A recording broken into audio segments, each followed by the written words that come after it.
Welcome to the Nerd Tutorial Podcast, a podcast offering discussions tutorials about nerdy subjects for people who aren't necessarily nerdy themselves. With you today, myself, is your nerdy tutor, George, and with me here today, Sith Lord, my mom. Yeah, I'm Darth Mom. Well, maybe for now, yes. Yeah, Darth Mom. So, this last week, we watched episodes 1, 2, and 3 of Star Wars, and I don't think my mom enjoyed it nearly as much as I did when I was younger. It lacks... It doesn't age well. I told you it didn't age well. Oh, I know. I can't imagine it was good in the first place. I don't think it's a matter of age. Although there are creepy age factors in there. There's charms that don't quite exist and don't age well. Yeah. My concern at the end of the day. Yeah. So do you want to talk about it as... I could give you wry observations, and then we could talk about it as sort of a whole. So what were your observations about it? Okay. We had a discussion about AI a couple of weeks ago, about robots and the valley. Yeah, the Uncanny Valley. The Uncanny Valley. And you saw that at play here. And part of what you saw at play was... so these are things that interested me that I thought were cool and caught my notice. You would like to learn more. Yeah. So in a lot of cases, if the robot in question was going to attack, was sort of a bad guy. Can a robot be a bad guy? It's a bad programmer, but hey. In later iterations of Star Wars, there's like some person. Again, every droid has a little bit of their own personality. In some of them, I mean, there's clearly one guy who is a sentient, independent human being. In the third one? Yeah, in the third one. So he's actually a cyborg. He's a cyborg. Okay. Yeah. So formerly an alien that got turned into a robot. Okay. So right. So there's a gray zone. Okay. So knew that he was different. Okay. Yeah. But one of the things I noticed was that a lot of the Imperial, is that how the Trade Federation robots. Okay, the Trade Federation robots droids were almost canine. Yeah, because they were just Pavlovian to the responses that they needed to do. Yeah, exactly, and that's exactly how I took it. Was they weren't shown as humans, so it wasn't a humanoid, even approaching humanoid, even though it walked on two legs and had two arms, and in many ways was humanoid. The face was so different and so almost wolf-like. Yeah. Well, not even alien. Not alien in the sense of like, oh, look, it's an alien with multiple tentacles. I mean, and the alien is foreign to us, not typical. To me, predator-looking, because it was wolfish. Like a dog. Like a dog wouldn't bother me, but it was to me specifically that it looked canine, kind of wolfish. Okay. And very definitely predator. So, and mind you, like in earlier series, you had the stormtroopers, which in this case were clone troopers. Although there's a difference. Oh, the clone thing's a whole nother thing. Yeah, it's a whole nother divergence here. But no, I think there was an honest sense to understand that if you're gonna have like Jedi in their prime, you didn't want them like they were gonna be swinging their sword around fairly frequently.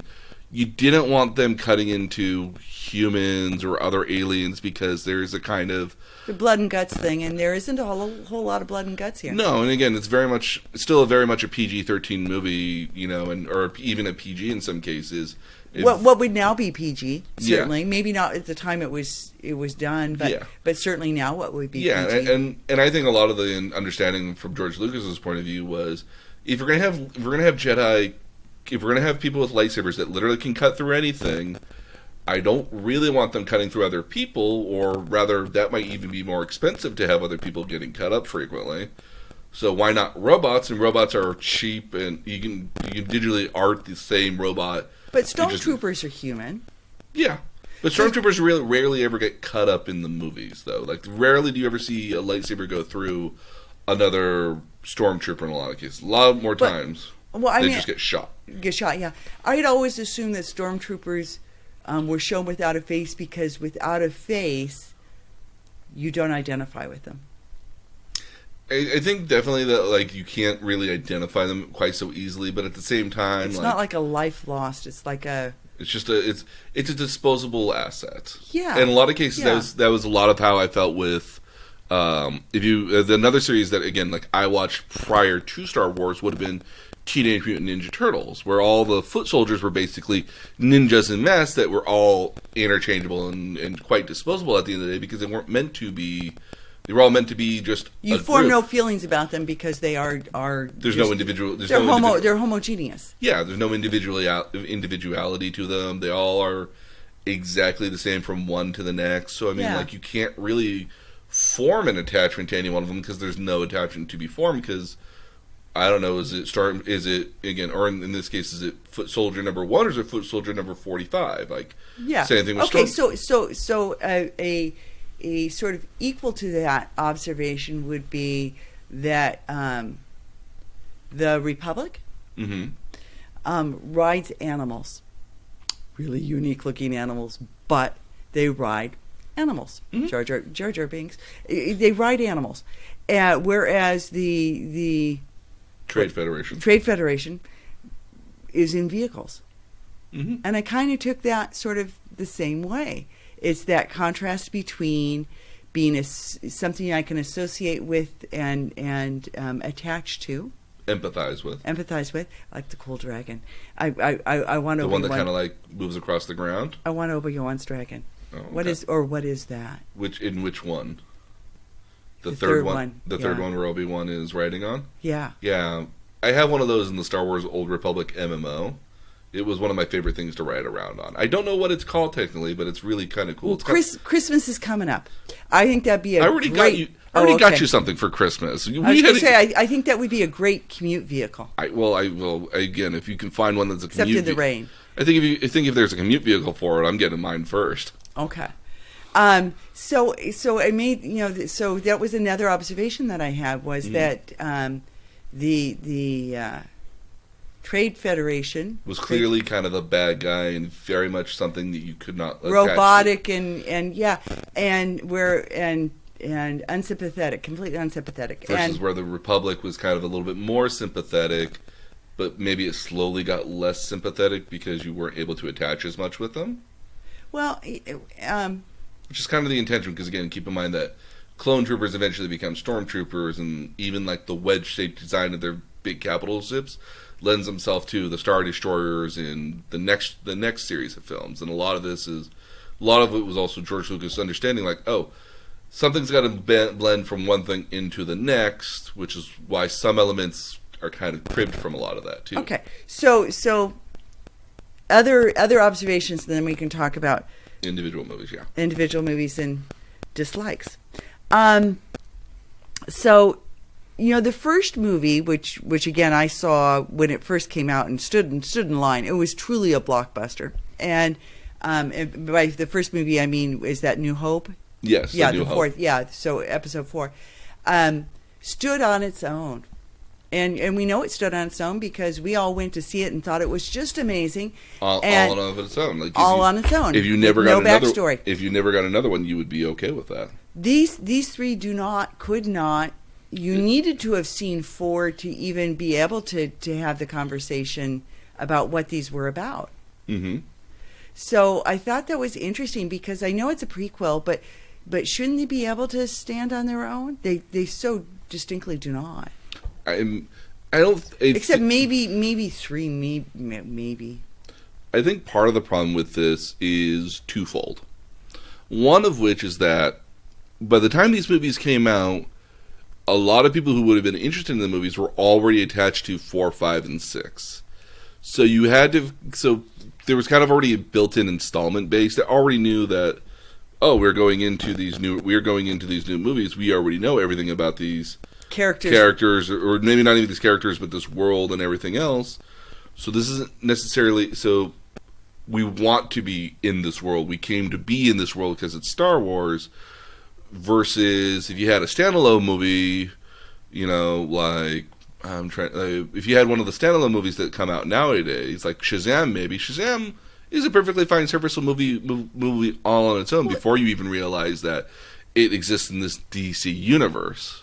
Well, I mean, a lot of the DC movies, I would say, and the Marvel movies can stand alone, even without the additional add-ons to the world. Yeah, I think and that's the second thing here as well, is that to us now we're semi-conditioned to expect these movies to have elements from other stuff, but not to be the major focus. Right. Again, like a shared continuity is not common. It was not common back in the day when the Star Wars movies were being made, because we didn't really know what would happen in the Star Wars movies, and the only arbiter that had any control over it was basically one guy, George Lucas, who had the only arbiter to it. And even then, you had supplemental stuff, but they always stayed away from before Battle of Yavin kind of territory, except if you went thousands of years before that, because they knew that this was eventually going to be fleshed out in some ways. Like there was a kind of a mandate, if I understand correctly, from the expanded universe books at the time. Okay, so part of that is knowing that when you were going into these movies, you already had known everything about prior Star Wars movies, so it does so. Okay, but I'll take you on there, because I knew what I knew from 4, 5, and 6. Mm-hmm. Okay, and I understood sort of what the Force was, but I kind of hoped. So let's go over my expectations for the first 3. Okay, that's a good idea. Okay, so my expectations were that you'd find out how Darth Vader becomes Darth Vader. Okay. Mm-hmm. Really interested in what turns his soul. Okay. Because all I know of Darth Vader by the end of movie 6 is that he was an apprentice to Obi-Wan, and trusting Obi-Wan, you would have to assume that he was, along with being powerful, a good, honorable, solid character. Yeah, and that's why on earth and how on earth did he ever shift him? What awful thing happened to him that turned him? That's a lot of expectation that was going into those movies. Okay, so that was one of my expectations. Another one was to get a real grasp over what the Force was and what binds the members of the Force, what makes them unique, what is the inherent trait, because there obviously is one, that they all that differentiates them from others, and sort of what they are, because all I can kind of get from it is it's sort of Buddhist, kind of. George Lucas made a point of saying that when he was making Star Wars, he had the idea for Star Wars even before 1977, that he had it actually about almost 10 years earlier, because he fell in love back in the day with, again, Japanese samurai movies and World War II movies, which were very popular back in the 60s and 70s, and a lot of Jedi in of himself comes from Japanese samurai, Shinto Buddhism, and a lot of other stuff, because he wanted to make it seem vaguely religious, but not have any sort of explicit ties to any one necessary religion or any sort of identifiable religion, so it's not like Christianity is imperialism, it's just as a there was rationale. Okay, so there was a television show on for several years with David Carradine as the main actor, that was a Western about a Buddhist monk. Yes, I remember watching that. Okay, when the movies first came out, George Lucas said that was part of his inspiration, was the idea of what is a Western, what is like a Western samurai kind of. What is a Buddhist monk in the Old West? Mm-hmm. Okay, so it's a sort of a spaghetti Western with a karate monk. Yeah. Okay. And they literally went and made that series into a TV show. Yeah, so it was in. And he said at the time that episode 4 was released that show was one of his inspirations, and that to me made sense when I saw the first movie, because when you walk into the canteen scene, it's very much like walking into a saloon, mm-hmm. and you just need the old shiny doors that Yeah, the doors that swing in and out. So I definitely got that this was sort of a different take on this. Is sort of outer space meets Wild West. Yeah, And I think that's a lot of what the original trilogy was intended. Yeah. So I got that, and I kind of understood where that came from. I think what I was hoping to find, back to my expectations, what I was hoping to find was, what was the genesis of the Force? Where did it, maybe not necessarily where it came from, but what bound them? Where was Yoda from? Maybe some backstory there. Some backstory on the Republic as a whole. Well, what did it form? It's sort of like the NATO of outer space, but we all know that NATO came out of 2 world wars. So where did all this come from at the end of the day? Yeah, where did all this come from? And yeah. So let's do this. Let's go through the different episodes here, the different movies.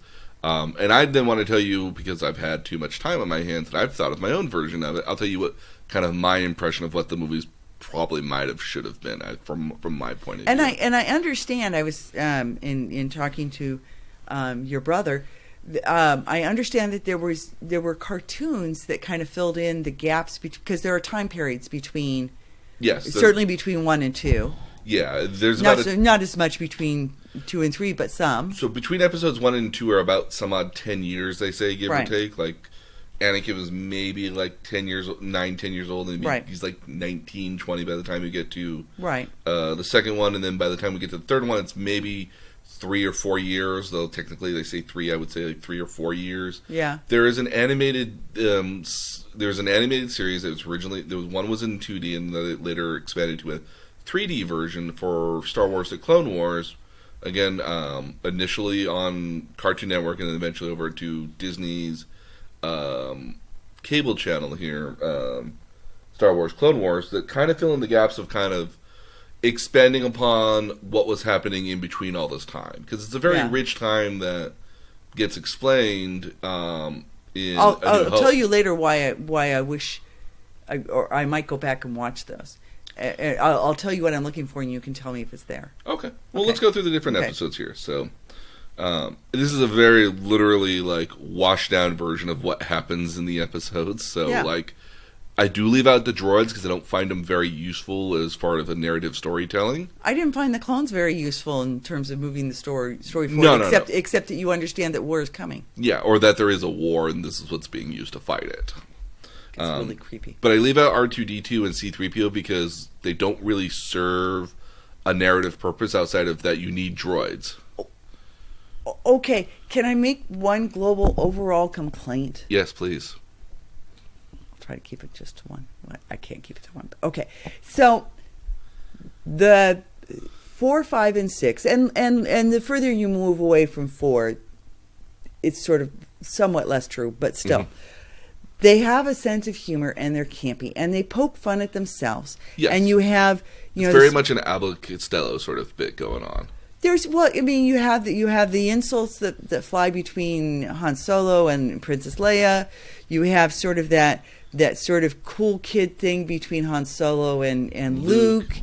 Like the older brother, sort of like I'm taking care of you, or like But I'm going to teach you things, and you might be book smart, which I would say is the Force, but I'm street smart, and I have that together. So there's a certain campiness to it that's lighthearted at the end of the day. That makes it fun. There's a charm to it. There is a charm to it. There is no charm in these puppies. No, they're very static and very still. My major complaint with the movies, and I didn't realize it until I rewatched episode one here.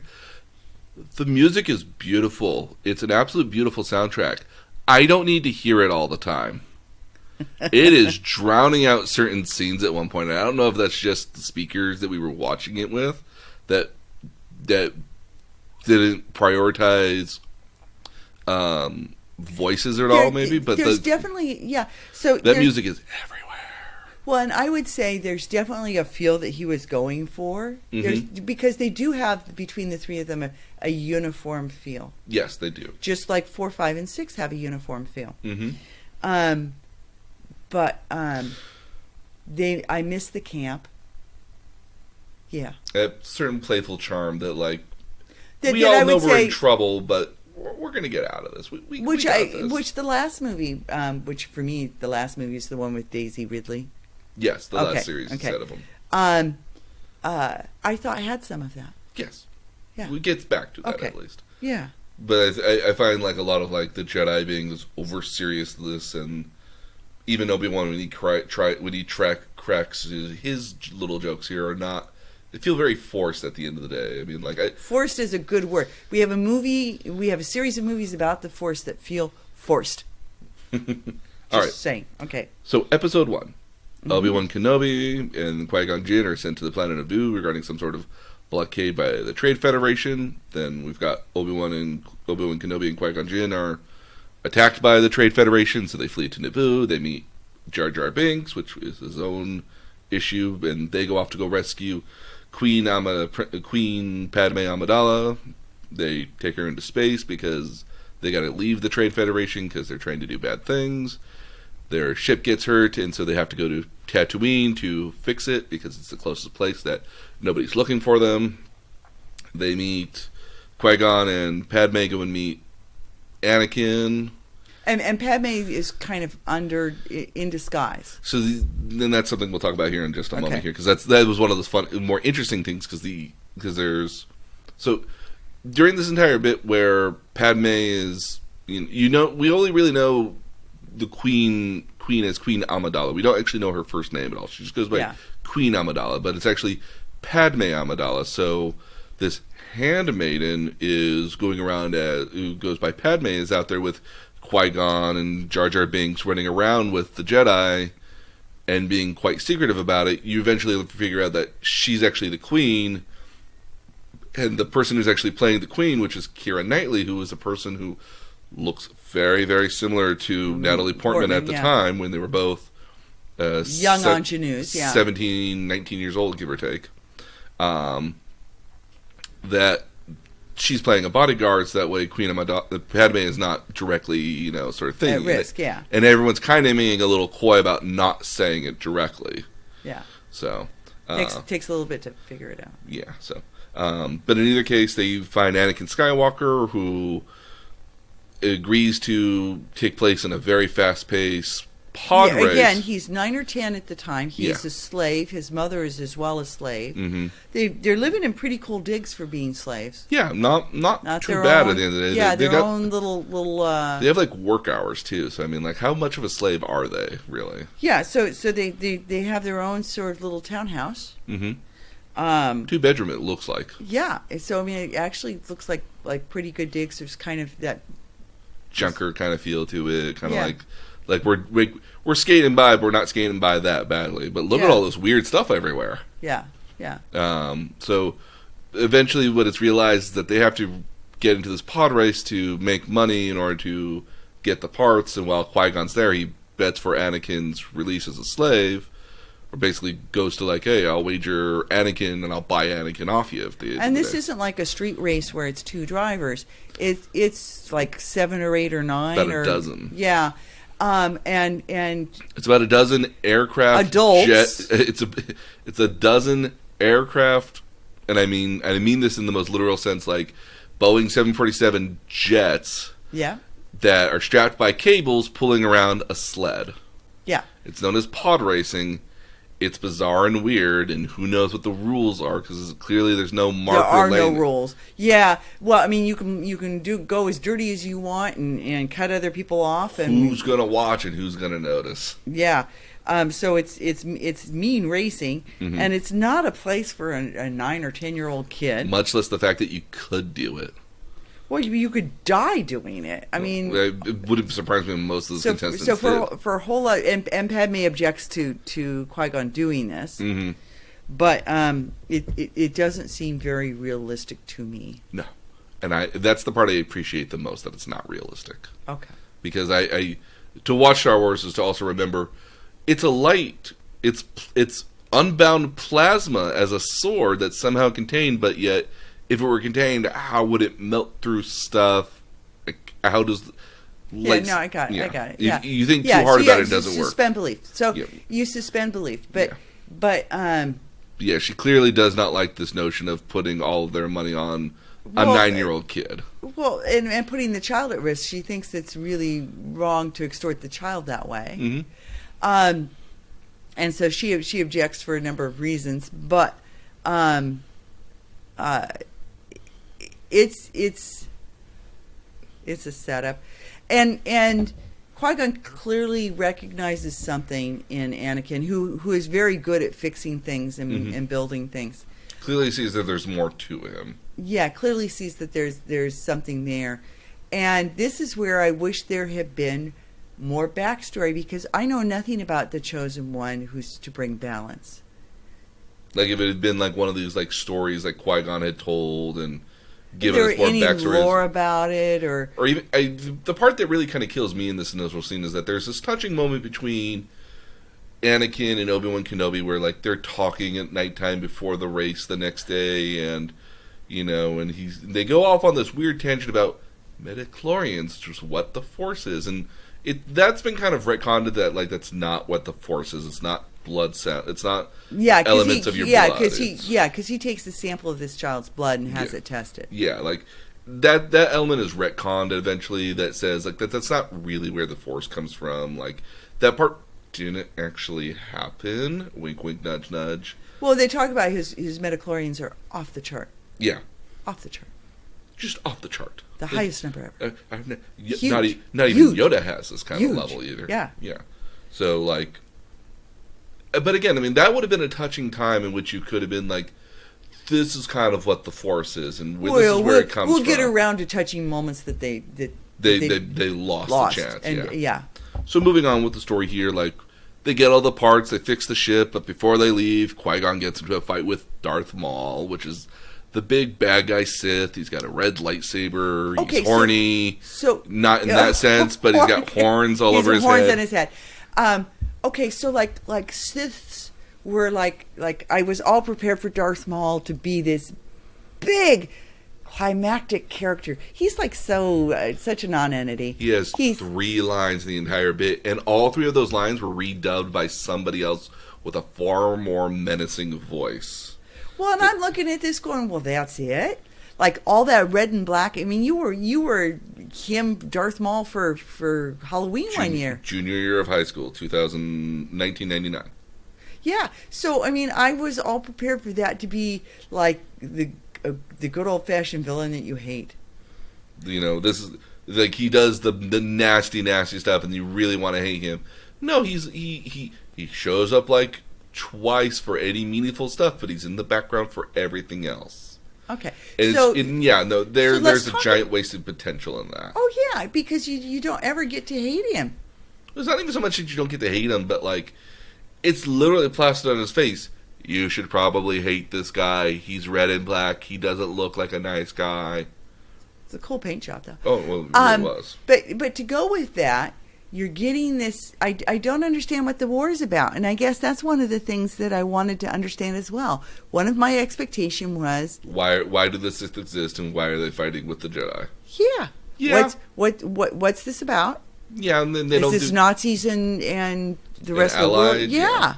And I didn't get any. You saw pieces of it. People didn't trust people. People wanted certain people be wary of them and be wary of this senator, and people are being used. Like, yeah. But again, like, yeah, there's no outlying reason why bad guy. Why bad guy? Yeah. Yeah. There's again like lost potential in the why bad guy. But again, I mean, there's all sorts of lost potential. It kind of assumes that again going into the movie that that Sith are the bad guys. They don't like Jedi. They don't explain why. But when am I supposed to find out?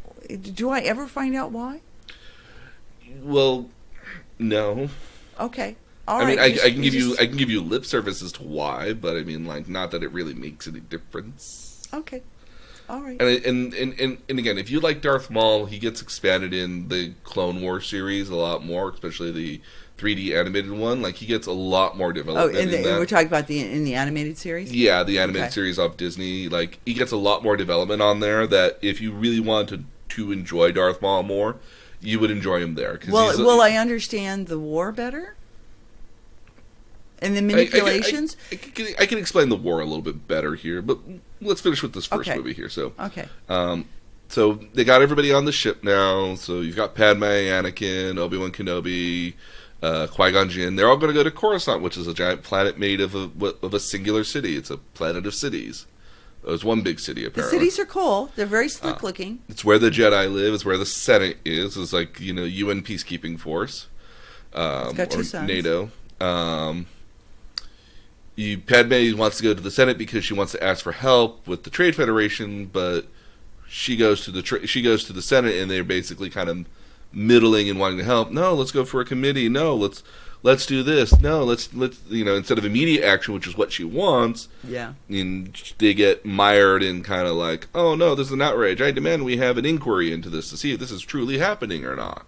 And then 3 weeks later find out, yeah, it was happening. What do we do now? Oh, committee. So she decides that she's going to say, I don't trust the chancellor on this, so I say we vote for a new chancellor, which is kind of odd because you'd think that She's manipulated into that, though. Yeah, but even then, one person's voice, a sovereign leader from another planet, gets to say, "Oh, we need a new chancellor because I vote for a vote of no confidence." Yeah, it seems like an awful large amount of power, and you would almost just throw that. I mean, I can imagine almost anybody else just throwing that around just for the sake of, I don't like this guy, let's vote for a new guy, and trying to just stall the Senate. It seems like such a weird, arbitrary sort of rule. But she's so a couple of things that strike me there is she is what, 1920? No. She's 15, 16. So here's something that's not well explained initially, that the queen or the ruler of Naboo is intentionally is a younger child who is intentionally naive and idyllic in their philosophy and principles, because I believe that's what's going to give you the best outcome, is somebody who does have that drive, will, and passion for the people.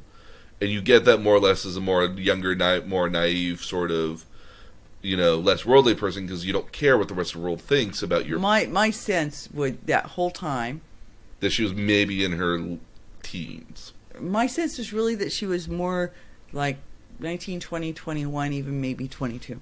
Oh, no. She was, to me, she struck me as more of a motherly figure to Anakin. Yeah, no, I agree that she definitely seems like a motherly person to Anakin. But I clearly got the sense she was some sort of teenager in the range of a 15, 16, 17-year-old kind of kid, maybe. Okay, but then I misinterpreted. And again, I mean, it's up to everyone's own individual interpretation. Okay. But that's what I got from her. Okay. That being said, Qui-Gon takes Anakin to the Jedi to say, hey, look, it's a special apple I found. Doesn't everybody want to have this ripe, beautiful, juicy apple? It's the best apple ever. Your apple's kind of an older apple. No, this apple's a really good apple. You got to try it. It's a great apple. Let's make it into the best apple tree ever. In Anakin Skywalker. Basically, they want Anakin Skywalker. Yeah. Sorry. I'm sorry. Yeah, I was getting lost there. Okay, it's a metaphor. So basically, he goes to the council, which is all the various masters of the Force, and he introduces this child, and he says the Force is strong with him, and Yoda foreshadows and says, I foresee problems. He doesn't control his emotions. They all agree. Yeah, they all agree that this kid is very powerful for the Force, but Yoda again kind of foresees that this kid is going to have issues down the line, and that it's not going to go quite the way I think everyone wants this to go, even though, because clearly he's already showing elements of fear, anxiety, which is fair because he's 10 years old and he just literally moved away from home and he doesn't know what's going on. He left his mother and he's never going to see his mother again, and he kind of knows he's never going to see his mother again. And he just got told, oh, hey, you're going to be a Jedi, so don't F up the interview. Yeah. Yeah. I can appreciate the kid doesn't know what's going on, and I can certainly understand that element. But basically the Jedi Council says no, but they send Obi-Wan and Qui GonJin back with Padme back to Naboo because she's gung-ho on going back there and trying to solve the problems herself if the Senate won't help her. Yeah. And they're still going to be her bodyguards until that time being because she's already been working with them already. Yeah. Which gets to, again, the big climatic sort of fight scene in here. We've got kind of 3 different battles going on. Jar Jar's people, the Gungans, agree to help the Naboo people, so they're going to create a diversion by drawing all the enemy soldiers, the droid army from the Trade Federation out to this giant open plain, which is so nice for them to just kind of all agree to just all fight in a giant open plain. Really? Yeah. Well, that happens a lot though in war battles. Yeah, just big open fields, just out in the middle of nowhere instead of guerrilla warfare. Yeah. So, so they agree to do that, and they basically head out to the Gungans are distracting the droid army, as where Qui-Gon and Obiwan Kenobi, along with Padme and Anakin, go into the Naboo city. The intent is to try to take over. Actually, there's 4 battles when you think about it. So, the intent is that, oh hey, well, why don't we kidnap the Trade Federation people and we'll basically threaten them to release our planet here because we've got them we'll point guns at them instead. Yeah. Which makes you think like, why didn't you do that before? Because you wanted to use the accepted channels. Possibly. So that's the case there. Midway in the process, they free a bunch of pilots, which go up to space because there's a big spaceship that's kind of blocking the planet, but it's also controlling all the droids. So if they destroy this ship, the droids will stop and the Gungans will be saved. Which is, contrary, because when you notice them leaving, there's like a dozen different ships. Why is it this one ship is capable of controlling all the droids on the planet? It's kind of silly. But midway in the process of freeing the pilots, Qui GonJin and Obiwan Kenobi meet Darth Maul again and have the very epic Duel of Fate song, which is a great song. But now they've got to fight with Darth Maul, who doesn't have one lightsaber. He's got 2 lightsabers on one stick. Yeah. So, which was very popular. It's a double-ended. Lightsaber. At the end of all this, Anakin Skywalker becomes the great pilot. He destroys the droid ship. The Gungans survive because all the droids stop. And Anakin, by the way, is still like 9 or 10. Yeah, 9 or 10 years old. And by accident, happened to be the pilot. Like no intention, just by accident. Accident shooting up from the inside. Mm-hmm. Padme gets to the Trade Federation representatives and basically holds them hostage until they agree to leave their planet. And Qui-Gon Jinn and Obiwan Kenobi fight Darth Maul. Qui-Gon Jinn loses, but Obi-Wan defeats Darth Maul. And at the end of the day, Yoda and the Council agree, okay, Anakin can be your apprentice. And Obi-Wan Kenobi is granted the title of Jedi Knight now. He's not a Padawan anymore. He's a Knight. So he can train Anakin Skywalker in the Force. And they have a giant parade at the very end. Yes. Again, like I said, the movie, like when you say it all loud like that, like it doesn't flow really well. Well, it flows better than it does actually watching it. True. I mean, the ending reminded me a lot of the ending of Episode 4, New Hope, where they have the award ceremony, and it's the same kind of... Oh, yeah, very much so, yeah. Yeah, so very much that same kind of thing. So some cool elements of this movie here. Liam Neeson basically signed on to play signed on to the movie regardless of the role before a script was ever released. Oh, really? He jumped on that. He just wanted to do it. Liam Neeson was so eager to be in this film that he signed without ever reading a script. Okay. Natalie Portman, as an example here, had to miss the New York City premiere of the movie because she had to go back home and study for finals. There we go. She was 17 at the time. Get your priorities straight. Mm-hmm. Another interesting one here is that the guy who played Jar Jar Binks, he was actually there every single day on set when he was there in character. So he actually went through the entire movie and actually acted along with all the other characters in the movie when he was there. And he's a San Francisco comedian, isn't he? Yeah, he's naturally a comedian. I thought he was New York based, but okay. He is a comedian. He's got that kind of great voice, and they made an actual suit for him to wear on set because the intention was to literally digitize the other elements back in that were missing from the thing there. And at the end of filming, when they went to go start doing the special effects, they realized that it was about 50% cheaper to just make a digital version of the character and art out all the acting that he did, but put in this digital character instead of trying to art in all the stuff. Okay. But keep in mind also at one point they tried to make a Jar Jar like puppet like Yoda, and we're trying to put that in the movie as well. This is very early concept stage stuff though.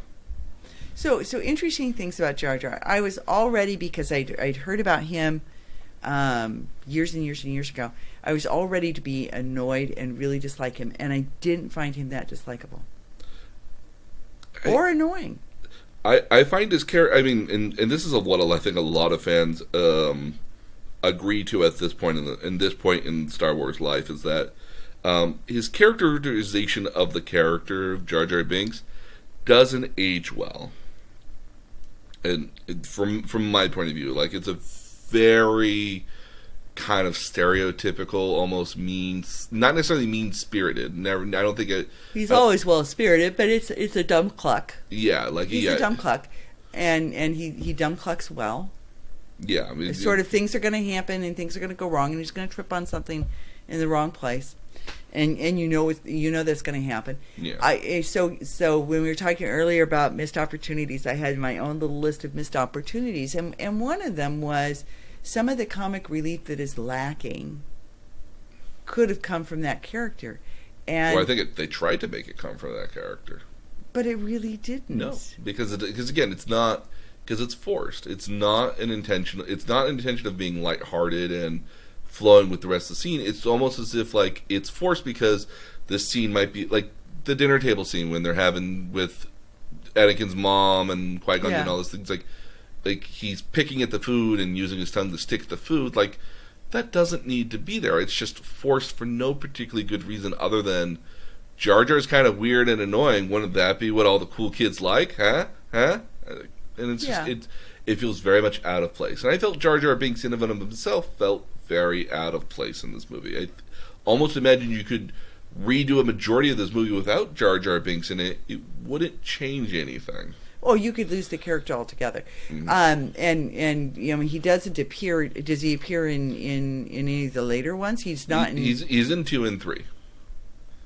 He's in 2 and 3, but he's not in 4, 5, and 6. No. Is he in 7, 8? No. Okay. He does appear. He does appear in the animated series, very, very sparingly. Okay. So I felt like if you were going to introduce him, then use him. If he was just there to take up screen time, don't bother. And that's what I think a lot of people thought about him, and I certainly agree that. I didn't find him as annoying as I expected to, because I'd heard all sorts of stories about exactly how annoying he was. Absolutely. So let's move on to episode 2. So Padme now it's been about 10 years now in theory. Uh-huh. So Padme is maybe in her later 20s. She's a senator now. Yeah. So she now represents Naboo in the Senate. And she's trying to be assassinated. Don't know why, but she's trying to be assassinated. Oh, one holdover. Naboo's original senator is Senator Palpatine. He ends up becoming the new Supreme Chancellor by the end of the first movie. Right. This is the guy that literally screams, "I'm plotting something. Please don't let my smile fool you otherwise." And nobody trusts him for exactly that reason. Mm-hmm. But he comes across to be a very nice guy. And he's kind of... a couple of things. I felt like Anakin was being groomed by him. Yes. You kind of see it. Yeah. It's very much of like, oh, you look very interesting, and I'm a Force... again, and he's also we don't know that. We don't know this initially in the beginning, but he's also a Force user, so he does seem like, oh, Anakin Skywalker, this guy who seems awfully powerful in the Force. Even I can feel it. I will keep an eye on you. Yeah, so it reminded me of a predator grooming a child for child molestation. But and see, okay, so let's talk about force molestation. Let's talk about child molestation, by the way. So I thought that Padme was older, and I'm trying to rethink if I would have the same issue with like a 19-year-old and a 26-year-old, or 25-year, I guess, or a 20-year-old and a 25 or 26-year-old, but there's no way that's happening. Not in any normal way, no. Not in any way. Okay. First of all, it reminded me of there was a movie long ago called The Blue Lagoon. I've heard of it. With Brooke Shields and Chris something, and they were supposedly in a plane wreck or a shipwreck or something, and they were castaways, and they discover the world together and eventually become romantic. And the biggest complaint about the movie was you just never bought that they were romantic. And this was that. You never, ever saw any chemistry, genuine chemistry between them. So this is episode 2, by the way. It's episode 2. Because in the first one, like, the younger actor... You do, yeah. In the first one, you sense that there's a special connection between them. But to me, that sense was she was mothering him because she realized that he no longer had his mother. Yeah. And so you felt like he was being mothered, and that he was attracted to her as well because that's the figure he needed. Yeah. Or the figure he wanted. Yeah. And instead they very clumsily get into they're having a relationship where they kiss and you're like, wow, just very forced. Very forced. And my first objection was, geez, there's like a 10-year age difference. I'm kind of creeped out. Mm-hmm. Now you're telling me it's probably more like a 5 or 6 year age difference. I'm still kind of creeped out. Okay, that's fair. So again, yeah, Padme is trying to be assassinated here in episode 2. Why is she trying to be assassinated? She is trying to be assassinated here because she's trying to push for certain legislation that would kind of make things a little bit more easier. Like, again, by this point here, it's been about 10 years, and the Trade Federation has actually left the Republic along with some other outlying sort of systems, and so there's now this kind of it's kind of like the Confederacy leaving the United States, where they're like, we want to do X, Y, and Z. You're not going to stop us, but nobody's really fired the first shot just yet. Yeah. And Natalie Portman's Padme wants to talk about this. Maybe find a rational solution to this. She wants to allow diplomacy to happen. Yeah. As where Chancellor Palpatine would really prefer that they go into open battle because it would allow him to build an army. But he's a sheep and he's a wolf in sheep's clothing. Yes. And he's pretending to be one of them when he's really a Sith Lord. When do we find out he's a Sith Lord? Oh, in episode 3. Okay. But the intention is that if he kills... But you know that there's something wrong with him. Yeah, we all kind of know there's something wrong with him. He's got that weird smile. The intention is that if you kill Padme Amadala, that you can blame it on the Separatists, which was what the Trade Federation and all the collection of people that are now moving away from the Republic are now known as. That you can blame it on the Separatists, then he can, Chancellor Palpatine can create an army that he can use for his own purposes, which he's actually kind of been grooming in the background here. Yeah. So you have the clones. Yes. So as a result of Padme trying to be assassinated, Obiwan Kenobi and Anakin are now charmed to be bodyguards again for Padme. Yeah. And eventually they realize that Obi-Wan gets like a clue that leads him to the clones, to this clone factory, and they realize that like these clones have been being made for years, and they're just waiting for the Republic to, call them into duty because they've literally had them in waiting. They've been building up all these weapons, training them, like they're ready to go whenever you want them. Okay, so here's another sort of quip and concern. No. Here's another sort of weird observation. In this particular instance, when Obi-Wan arrives at the station where the clones are being developed, and he doesn't realize that's what's happened. No. They think that he's come to inspect them and see how they're doing. Okay, and what you have are literally human beings of all different ages, all cloned off of one single variant. Yeah. So they all look alike, dress alike. They walk alike, they talk alike, times they... So, you can lose your mind when cousins are two of a kind. Anyway, he happens upon it quite accidentally, and they mistake him. The life forms that are in this particular thing, I thought were drawn specifically. They're very flowy and sort of otherworldly. Super long neck, very light, loose clothing, very kind of slinky, sort of slow body movement that's like this elongated sense. Which all works with how naive they are. Yeah. You actually believe that they don't know and that they're not picking up on... So I thought picking up on the fact that Obi-Wan isn't who they think he is. Mm-hmm. And I thought it was interesting because I thought the style in which they were presented was ethereal. And Very ethereal. And if you were ethereal, you would not realize the things of this world, which you would be apolitical, right? Mm-hmm. Ethereal kind of goes with being apolitical. Well, part of the thing with these guys being slightly more ethereal, which led to this, was that they weren't on Republic maps.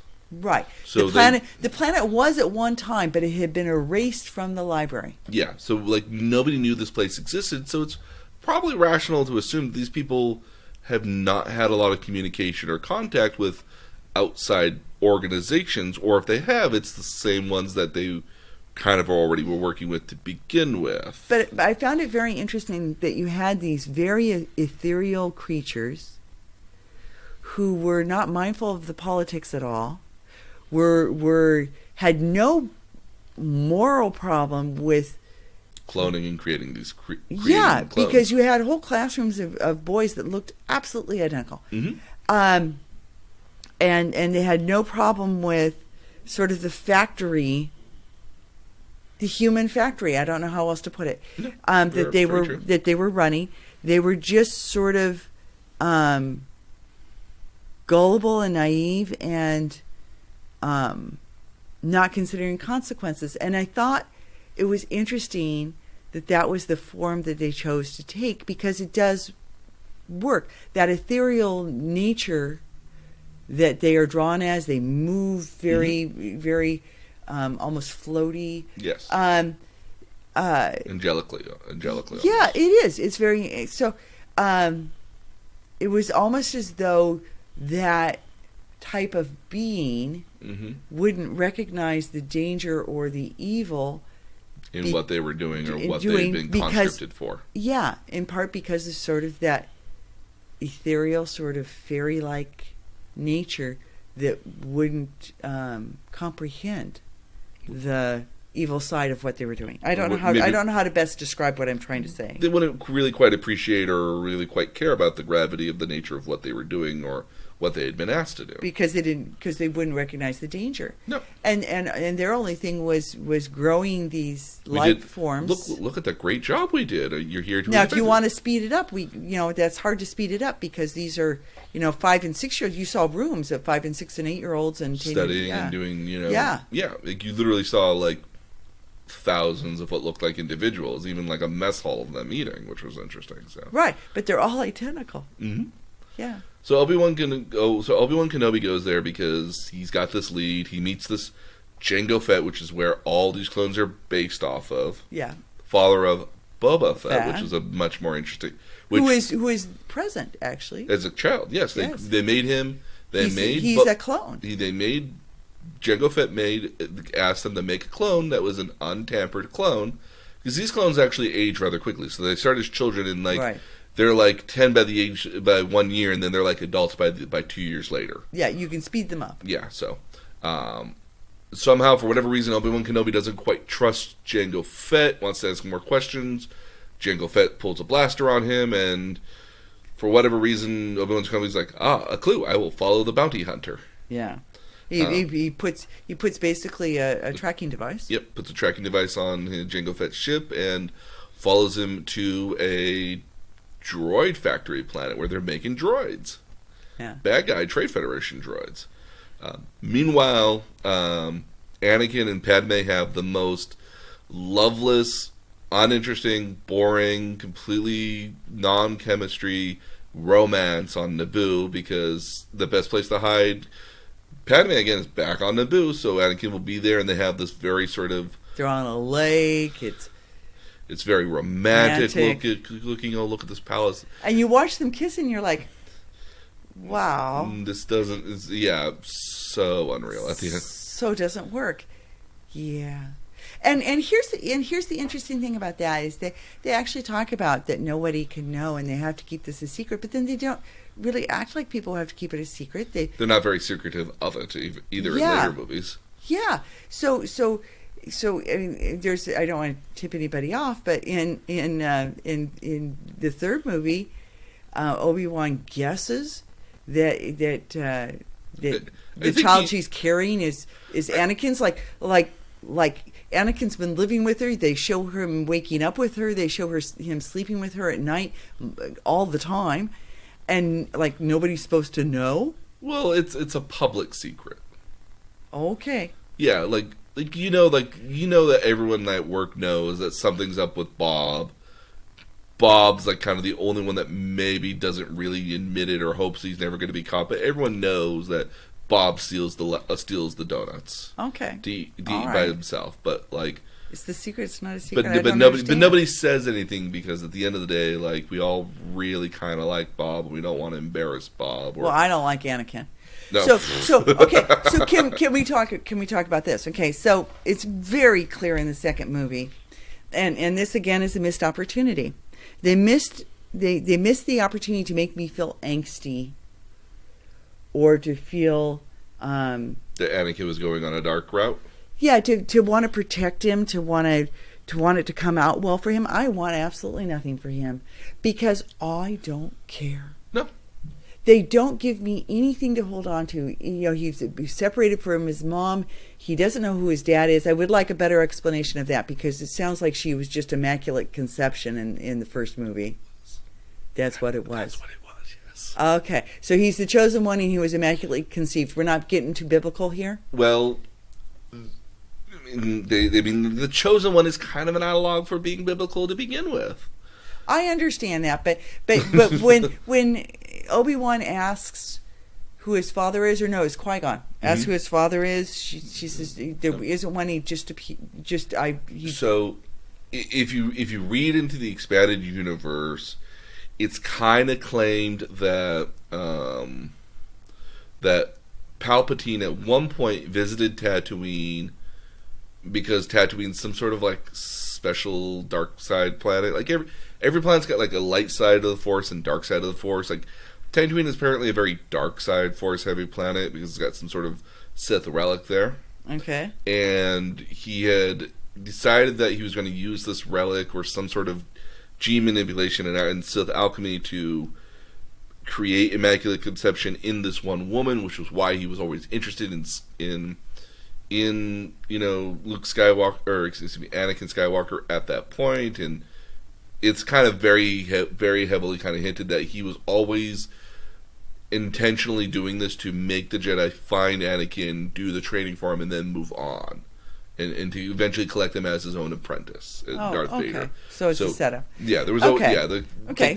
So he's immaculately conceived and he's the chosen one, and he's just not that interesting though. He's not, and not only is he not that interesting, there is absolutely no warmth to him. There's not really a lot of redeeming value in him. Yeah, I mean, he misses his mom. His mom's still a slave.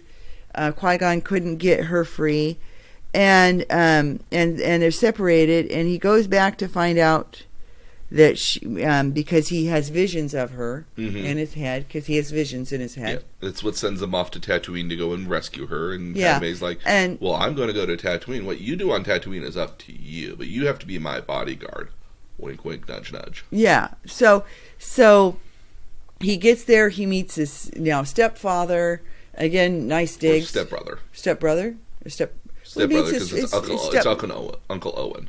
It's Uncle Owen. Yeah. So eventually, what he does is he meets kind of like his stepfather, who has his own kids who had his own kids with Shmi Skywalker at one point. Yeah. Who apparently had this secret double life that nobody was aware of. Yeah. Because she had a kid with somebody else that was kind of the same age of Anakin. And that's Uncle Owen at that point, who's also kind of got a wife of his own, too. See, I assumed that was her second husband's child. I always got the impression that they were Shmi's children.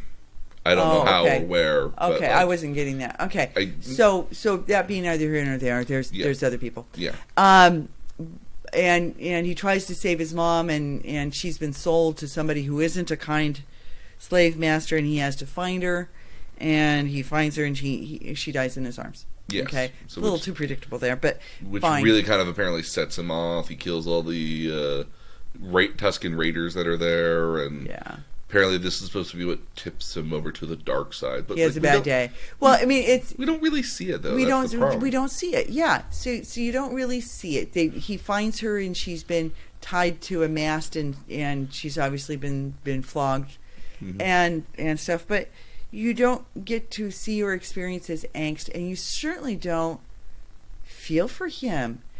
First of all, he's a horrible actor, but just what? He just welcome to the dark side of the fads. He's awful, but you can't empathize with him. You can't. You just plain don't like him. Snotty little brat. And so they missed the opportunity to give you any sort of empathy for him. And you could have had it. You could have watched his internal struggle. You could have watched him deal with the fact that he just massacred a bunch of people. And does that make him... He could have had that angst of, does this make me any better than the people who beat my mother? But he doesn't. And you see that again later in 3. But it's not a good portrayal. You have so I guess part of my problem is that you have Padme who's very empathetic and loving and kind and worthy of all and this gracious and all, worthy of all this beautiful praise. But then you have Anakin that's just kind of this has none of emotional that. Blah, but it's not even really all what that does emotional. She even see in him? So here's part of my problem with Anakin Skywalker in and of himself is that I wanted the Dirty Harry of Jedi. I kind of got a little bit of the... So, you see that, Qui GonJin is a bit of a rebel in his way of thinking. And he insists upon keeping him. And Qui-Gon's got kind of this, kind of Dirty Harry sort of feel to him initially, where he's like, hey, I'm the Jedi that breaks the rules. I'm a Jedi master, but, I know when it's important to break the rules, and I know how to have a little bit of fun, and I know... how to be a little lighthearted with, even though this fact that I'm this warrior. Do we tell everybody he dies? Yes, he dies. We did. Okay. And you see some of that rub off on Obi-Wan, where Obi-Wan's kind of a little bit of a snark. He's kind of, seems like he's got his vices, quips, but he's still still sometimes. Yeah. But he's pretty much a rule follower. He's very much a rule follower, and he doesn't stray from those boundaries at all. Yeah. What I really wanted Anakin was Anakin to be the kid that cool, school's out, grab the skateboard, immediately start skating down the hallways, because this was the guy that was the best of the best of us, but even the best of the best of us, when you go to other movies, are the guy, even the brilliant geniuses are weird and kind of non-authorial. If you look at Malcolm, you want him to be the Albert Einstein of the... I want him to be Malcolm Force. in the Middle. Okay. Malcolm in the Middle is this kid that's this super genius at the end of the day, but he's still just a twerp. Yeah. And he's a twerp that realizes that he's super smart, and so he can get away with the stuff because he's a twerp. As opposed to being Sheldon. Yeah. As opposed to being Sheldon, which knows he's super smart, but flaunts it in everyone's face. If Anakin at the end of the day was this rebellious sort of Jedi that was very much kind of because you get the hints that he would be this rebel at the end of the day, that and that maybe being around this girl he's always kind of makes him kind of nervous and maybe a little bit more but did you ever get the feeling that he really liked her? No. I get the feeling that this was the first girl that I ever liked. I just joined this monk organization where all I know is other guys that don't show any emotion. This one girl kind of smiles at me and shows me emotion, as we're that doesn't make sense in that respect, because Obiwan Kenobi treats him very much like his brother. This is my younger brother. I gotta look out for my younger brother. And we'll have a conversation about that later too. Yeah, that I do get from time to time, but I don't get the sense of, this is my younger brother, I got to take care of him. I was God damn it, my younger brother. What the fuck did he That's how that's how the movie. What have you done now? Yeah. Okay, so I have issues. So moving on with the story a little bit first. Yeah. On Tatooine, Padme and Anakin get Obi-Wan's kind of oh, I've been captured kind of thing. And they go to rescue him, but they get captured as well. And then, so apparently all the Jedi come and save him, but they bring this entire clone army that Obi-Wan let them know about beforehand. Well, I thought that all was a setup. I thought that was intentional. No. No. Okay. I don't think Obi-Wan's getting captured was intentional, and I know Padme and Anakin going there very much because Anakin wanted to save his master because he has, again, like, he kind of like, this is kind of like this is my older brother, this is my dad. I got to go and save them. Yeah. But the Jedi popping up there as well because it was the last place that Obi-Wan transmitted from with all these clone troopers was kind of like, oh, well, go figure. Yeah. Plop all there. We also get introduced to our new Sith bad guy, Count Dooku. Christopher Lee. Oh, I miss Christopher Lee so much. He's one of the best Draculas ever, but he's also just got that look to him. It's just like... he just, it oozes out his pores. And in this movie, he's just being a ham. Yeah. He's really... And you're thankful for that. I really am. Like, you watch him mince around in his lines, and he clearly knows that what he's saying is really kind of dumb and stupid. But he's just chewing the scenery at the end of the day. He's really enjoying himself. Well, and the thing is, he controls the scenes and he sets the tone, and that part of it works. And again, you can sense that this is the elder statesman kind of presence from him. He's very much leading everything. Clearly, this was one of the highlights of the series. Here was Christopher Lee. Sorry that he's gone, but like Christopher Lee as Count Dooku was a nice shining point in the series. So like the Jedi appear, and we get to see again. If we haven't mentioned this already, Samuel Jackson is like an elder Jedi named Mace Windu with a purple lightsaber, and nobody else has a purple lightsaber. What does the purple stand for? It's in like the vast realm of lightsaber extended universe theory, because I don't think it really applies more so in this canon. Purple is like a weird color that doesn't normally exist, and it's very, very unusually rare. Okay, but that's suitable. It's a young Samuel L. Jackson. It's a younger Samuel L. Jackson that's probably in his 40s. Awesome. Mind you, his lightsaber form as well is very unique in the Star Wars series because it's a very aggressive style that's very fluid and saves a lot of movements. But as a Jedi, he doesn't show a lot of emotion. It's actually one of these unique things where he's very unique like that. He's also the only one with a purple lightsaber, and you know why he's got a purple lightsaber? Why?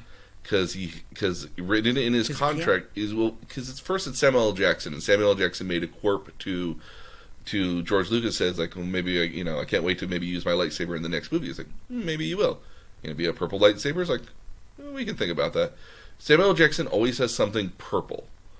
That's his thing. He loves having purple stuff in movies because it's a color that he really likes. It's a signature sort of thing, and the fact that he has a purple lightsaber is totally 100% Samuel L. Jackson. Well, he is a take no shit Jedi. Oh no, he like that. That is the dirty hairy Jedi that we want and that we got, and he was very much like I'm not dealing with this. Just move on and let's get this done with. And he's an but again, he's like the number 2 to Yoda at this point, who's the Grand Master of the Jedi Council. We get to see Yoda fight. But before that, we get to see Anakin and Obi-Wan go up against Count Dooku. They stand no chance. Yeah. Anakin gets disarmed, literally. Yeah. He loses a hand, which is a fun joke. Yeah. Which I thought was interesting because it's a lot like... it's a parallel. Yeah, with Luke losing his hand. Yeah. It's an intentional parallel. Okay. One I don't like, but it's an intentional parallel. There's a lot of that. Yeah. A little forced. Yeah. Yeah. Again, it's a movie that's forced, remember? Yeah. Yeah. So then we get Yoda, who jumps around like a frog and spins and flips around like crazy, battling Count Dooku, who, for trivia's sake, Count Dooku didn't actually do his own stunts. He didn't actually do the lightsaber fight. He actually got a stunt double, and the stunt double when they were shooting and practicing would actually have like a 3 foot tall, like a 2.5 foot tall Yoda statue that they would pretend like they were fighting with. Okay. In the practice of mimics, which was intentional, so that way you got the height of where Yoda was and what you were looking at when it was jumping around. Yeah. But even then, like, it's kind of really hard to explain the Yoda fight at the end of the day. Dooku leaves. They start the Clone War here at the end of the day, which was which is basically the Republic versus the Separatists, with the intention that really Emperor Palpatine wanted to create this army, needed an army for himself that was really loyal to him, and he's the original one that paid the Camino people, the clone people, to make the clones. Right. He's the original Jedi who went out of his way to make the clones with very specific reasons, intentional, which we get to later in the third movie. Okay, but just as a side comment here, again, now you have people that really are kind of people, Mm-hmm. but you don't feel like they're people because they're people who have been mass produced. Yeah, well, they're very much like they're very much like stormtroopers at the end of the day. They don't really have any emotion, but if you want to kind of enjoy clone troopers, again, I have to point to the animated series. Okay. Which again, John said the animated series fills in very nicely there. It does feel like if what you wanted out of the series, you get a lot of out of the animated series. At one point here, because now we're between episodes 2 and 3 where it happens, Anakin gets his own Padawan, who is this smart aleck that we all really kind of wanted Anakin Skywalker to be. And you get to see more of this kind of push between will he fall to the dark side, will he not fall to the dark side, he's awfully aggressive, it's not very Jedi-like, and you get that more in the animated series than you do in the movies, okay. very much so. So if we can go back to missed opportunities. Sure, please. So in the council, in all 3 movies actually, you get this expression of concern. They see clouds. They all kind of see clouds. They don't see good outcomes in this. They're worried about the fact that he can't control his emotions. Mm-hmm.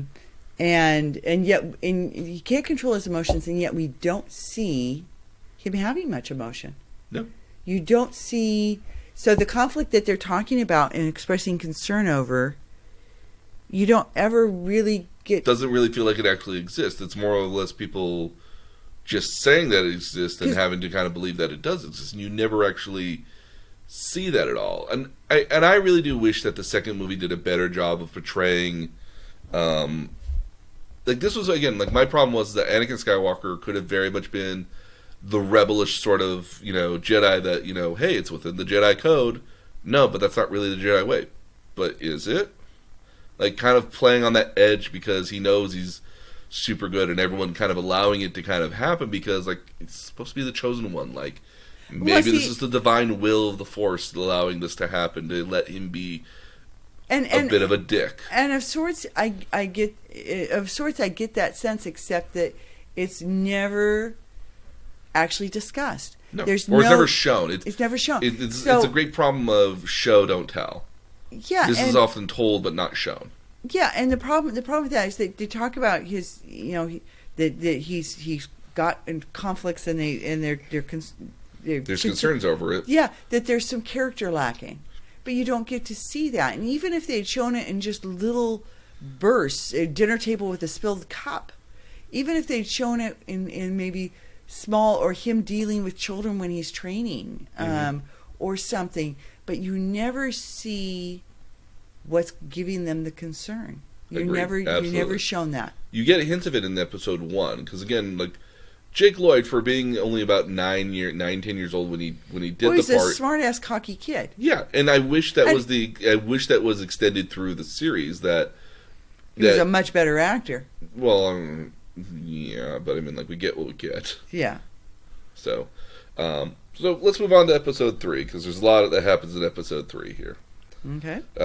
So Obi-Wan and Anakin have been in this Clone War now for a few years, but the Chancellor's apparently been captured by the Separatists right above Corusaunt, so they go in to go save him. They rescue the Chancellor and they kill Count Dooku in the process, where you get to see a bit of hint in the evilness that is Anakin Skywalker, because he chops off Count Dooku's hands and literally decapitates his head off. Decapitates little bit of the mean to animals. Yeah, you start seeing a little bit of meanness, but again, even then, it's that's what I wanted to see in episode 2, and I wanted to see it even more exaggerated. Exaggerated, yes. In episode 3, yeah. So when they get back to the temple here, I guess Padme comes and sees Anakin. they're married all of a sudden. You see the wedding ceremony. Yeah. You see the wedding ceremony, and then Naboo. Yeah, and then you see later on her telling him that she's pregnant. Yep. At that point here, but we're still all a secret, and nobody knows. So again, it's a public secret. How the hell do you think she got pregnant? I don't. I mean, she doesn't show it initially. I mean, later on, I would certainly start questioning. But I mean, yeah, but she does show after a while, and they still are supposed to be secret. Anyway, okay. Chancellor Palpatine appoints Anakin to the council, but the council doesn't give him the rank of master, which you need to initially to be on the council. And the Chancellor and Anakin the Chancellor actually asks him to be his personal bodyguard. Well, no, he asked him to be his spy on the council because he's worried that the Jedi Council are trying to act with the Separatists now because this war has gone on for so long. The Jedi should have been able to do it. But then the Jedi asked him to do what? To be a spy for them with the Chancellor. Because again, it's not well explained because it should have been a lot better in the second movie of kind of showing it. Yeah. That apparently Anakin and the Chancellor have been like... He's been grooming him the entire time. They've been talking a lot, and then like during their off time, they kind of hang out and are like... Yeah. Like he's always taken an interest in me. And yeah, like the president has a time, like even now, like the president doesn't have time to groom like this a random kid in the military. Yeah. Like again, I would have found it far more interesting again if like Anakin had maybe been a bodyguard or maybe been a part of like or that would have been seen in the second movie here, where like he had been with the. Where you saw the closeness. Okay, so I have that same complaint. So I have the complaint about you don't see the developing relationship between the two of them. Mm-hmm. You see little glimpses of it in the second episode, but not much. And certainly you don't see by the time he's asked to be the bodyguard. By the time it's on the third time, you're like, I'm missing something. It's better explained. Oh, okay. Yeah, which is got to go see the which is a fallacy in and of itself. Because again, these movies should stand alone by themselves, and if they don't stand alone by themselves, like they should at least make sense from 1 to 3. Like stuff that happens should be relative to one another. And then you also get the same sort of thing with Obi-Wan. Remember when we da da da da da? I'd like to see when you da da da da da. In the animated series. I know, right? Yeah, because because you don't get this. So why are they so close? And really, towards the end, you're like, they're not so close. They certainly don't feel like it because again, like Obi-Wan's really willing to just kind of like turn on what is like this brother for the last like 15 some odd years. He says I cannot kill him. Yeah, no, but even then, like he's willing to like fight against him over him because he has to. But you don't get the sense that there's any really genuine. Betrayal. Yeah. So Obi-Wan actually goes out. He's found General Grievous, which is the new droid general. He's a kind of a robot cyborg that's got 4 arms that's apparently killed other Jedi and taken their lightsabers as trophies. And he pulls out like a little octopus. Yeah, which is kind of cool actually. And then that whole so the whole lightsaber thing where he's kind of like walking and chewing up the ground with them. Well, because he's spinning them really fast, like a lawnmower. Kind of cool. Oh, very cool. Obi-Wan eventually defeats General Grievous, and they're trying to mop up like the Trade Federation, which is on this planet, and all the separatists. Okay, so he's and what is he? Who is he? Who did you speak of? General Grievous. General Grievous is a robot, is but cyborg. Is a cyborg. And so cyborg is cyborg in the technical sense of nerdom is a human being that's been replaced either entirely with robotic parts or partially with robotic parts. So the $1 million man times 10. Yes. Okay, got it. The $10 million. I mean, even the $10 billion man there would be a cyborg. Yeah. Because again, it's the intention of overlaying a human onto a robot or robotic parts. So it's still very much a human. This again is an example of the use of a machine to transport the machine to transport the carrier of it. In this case, which is basically like a brain and some leftover organs. Right. And animals to transport the good guys. Yes. Yeah. So in the process here, in between where Obiwan Kenobi is trying to finish up the Trade Federation and the Separatists, Anakin and Chancellor Palpatine are talking a whole lot, and he slowly, eventually reveal. Anakin's having bad dreams about Padme dying, and Palpatine's like, "Well, you could save her. The dark side of the Force has ways of doing keeping people alive," is how he puts it. Yeah. We have ways of keeping people alive. There are ways to keep them alive, and eventually he reveals to Anakin, like, "Well, I'm the Sith Lord you guys were always looking for. So, like, come join me, and we'll make the universe a much better place." But I can save your wife. He knows that they're married. Oh yeah, again, public secret. Okay. Anakin looks surprised. Because Anakin's an idiot. Okay. Yeah, there's a lot of things about Anakin that I have problems with. Yeah. He totally lacks emotional awareness. Oh yeah. So as a good Jedi, he goes back to the council and says, like, "Hey, this Chancellor is the Sith. I didn't figure it out. How come you guys didn't figure it out either? This bad guy that we've been talking to quite a bit, like, you'd think you would recognize the disturbance in the Force, but nope."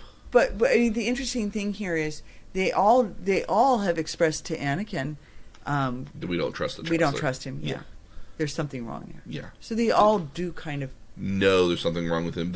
And nobody says, "Oh no, he's not a Sith." Yeah. Which would have been funny if that were the case. Yeah. So, Samuel L. Jackson as Mace Windu goes over there with a handful of Jedi to basically arrest the Chancellor. And Anakin says, "Take me with you." And they're like, no. You stay here. Here, then we'll trust you. Yeah, then we know that we can trust you. Yeah. So Emperor Palpatine goes cray on them. He literally jumps out of his seat, corkscrews through the air, and like slices up a pair of them. He's got lightning coming out of his fingertips. He's got the moves. So he's got like he's electrifying people with his hands. Oh yeah. And now, mind you, the way we should describe Chancellor Palpatine here initially is that if you saw him on the street, he'd look like a normal guy. He doesn't look like the Emperor like he does in later films. He just looks like a guy in his 50s or 60s at this point here. Just a normal looking guy. He's and what I should also mention here is that Mace Windu is supposed to be like one of the greatest lightsaber users, one of the greatest lightsaber combatants in history at this point. And Chancellor Palpatine gives him a run for his money.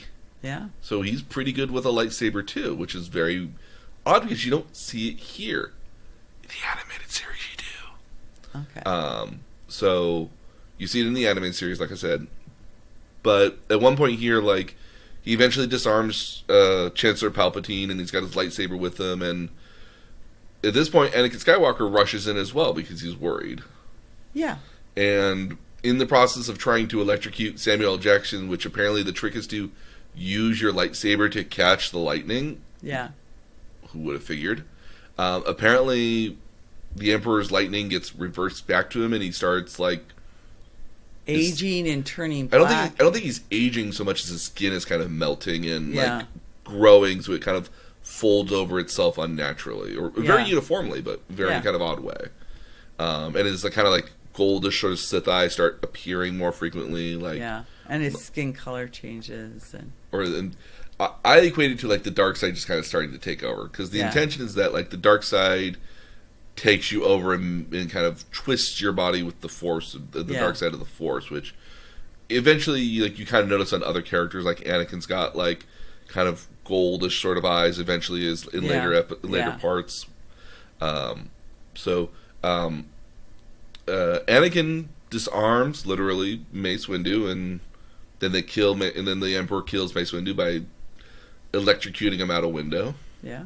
Anakin gets his Darth Vader title, and then we get to the famous Order 66. Yeah. So this is the entire point of having the clones was in order to initiate Order 66, which was basically, and stormtroopers. The stormtroopers follow it. Mm-hmm. Yeah. So basically, kill all Jedi now. And so all the clone troopers are basically like, yep, we'll just start killing all. Yeah, this guy that was basically my friend up until 4.5 seconds ago is now. And none of the Jedi are expecting it, so none of them are armed against them. Mm-hmm. Nope. They're No evil all intention. fighting in the other direction. Yep. And so it all kind of just happens all at once, and like so friendly fire. Usually, what would happen here is that if like a Jedi dies, you kind of feel a disturbance in the Force a little bit, like you sense like it'd be as though like an explosion happened like a mile away, maybe, so you would hear the explosion. Yeah. All these massive numbers of Jedis, which we kind of assume are kind of in like the thousands range, like a couple thousand different Jedis are all just suddenly dying rather frequently. And it's as if Yoda, when he hears it happening, feels as though like 100 explosions are all kind of happening around him. He almost looks like he's wilting. Yeah, like it's just like it's like he's being poked and stabbed from 1,000 different places, emotionally and physically. Yeah. So at this point here that we are aware of, it's like Obiwan Kenobi, Anakin Skywalker, and like Yoda are the last remaining Jedi. Yeah. And even then, Anakin Skywalker, not quite so much. Yeah. Well, they don't know what Anakin's done yet. No.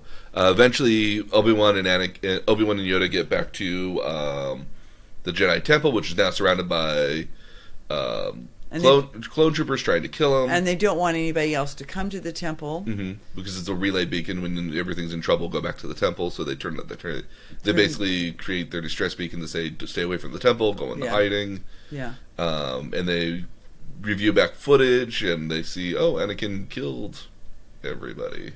And Anakin, a couple things happen, so let's slow this down a little bit. Okay. At one point with Order 66, Anakin is sent to the room with the younglings.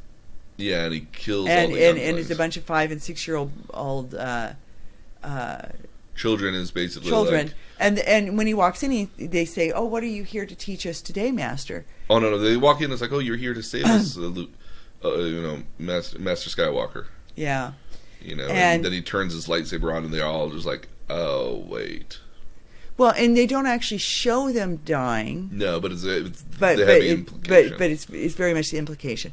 And when Yoda sees it, Yoda realizes they've been killed with a lightsaber, so they must have been killed by a Jedi. Or a Sith, one of the two. They're not most likely a Jedi. They don't want to believe it until they see the footage. Yeah. So so that happens, and then the footage is actually of Anakin fighting other Jedi. Initially. Well, no, saying an oath to the Emperor. Yes, that too.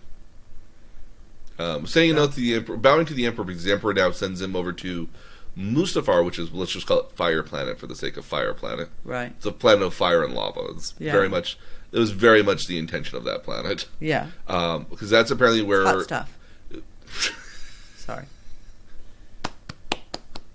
Anyway. But apparently that's where now Emperor Palpatine told them to go to, because that was the safest place to go to.